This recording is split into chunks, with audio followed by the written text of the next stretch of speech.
আমার 15 বছরের একটি মেয়ে সহ আমি দ্বিতীয় বিয়ে করি। আমি বাসায় না থাকার সুযোগে স্বামী আমার মেয়েকে বাজে উদ্দেশ্যে স্পর্শ করেছে। এখন শরীয়তের বিধান কি? আল্লাহ মাফ করুন, এরকম পরিস্থিতিতে প্রথমত আপনি আপনার মেয়ে এবং তার সৎ বাবা অর্থাৎ আপনার স্বামী, তাদের মধ্যে নির্জনতা এবং একাকিত্ব যেন কোনো অবস্থাতে তৈরি না হয় সেটি লক্ষ্য করা দায়িত্ব আপনার। অবশ্য শুধুমাত্র এই সৎ মেয়ে বা সৎ বাবার বেলাই নয়, বরং আপন বেলাও যদি হয় এবং মেয়ে যদি এরকম অ্যাডাল্ট হবে, বড় হয়, তাহলে সেক্ষেত্রে নির্জনে বাবা মেয়ে একত্রে কোনো কক্ষে কাটানো, অপেক্ষা সময় কাটানো বা বসা, এমনকি গল্প করা যেখানে অন্য কোনো মানুষ নেই, এটাও কিন্তু শরীয়ত মোটেই পছন্দ করে না। কেন শরীয়ত পছন্দ করে না সেটা আমাদের অনেকেরই অভিযোগ, অনুযোগ যে শরীয়ত এত কঠোর কেন। তো প্রকৃত পরিস্থিতির মুখোমুখি হওয়া ছাড়া আমরা অনেকেই হাদিসগুলো বা শরীয়তের নির্দেশগুলোর বাস্তবতা বুঝতে চাই না।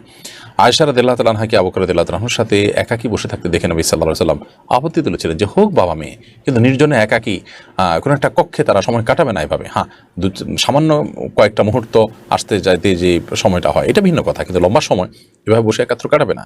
অতএব আপনার কর্তব্য হবে যে ভবিষ্যতে এরকম একাকিত্ব যেন তৈরি না হয় সেটি খেয়াল করার। আর আপনার মূল প্রশ্ন যেটি, যে আপনাদের বৈবাহিক সম্পর্ক এখন আছে কি নেই, এক্ষেত্রে ফোকায়ে আহনাফের মতে হুরমতে মুসাহারা বা এর কারণে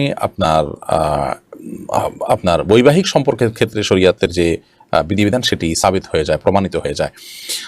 অর্থাৎ বিষয়টা এরকম যে মেয়ের সাথে জেরায় লিপ্ত হলে বা তাকে বিবাহ করলে যে বিধানটা হতো সেরকম বিধান এখানে প্রযোজ্য হয় বলে ফোকায়ে আহনাফ বলেন এই জাতীয় ক্ষেত্রে।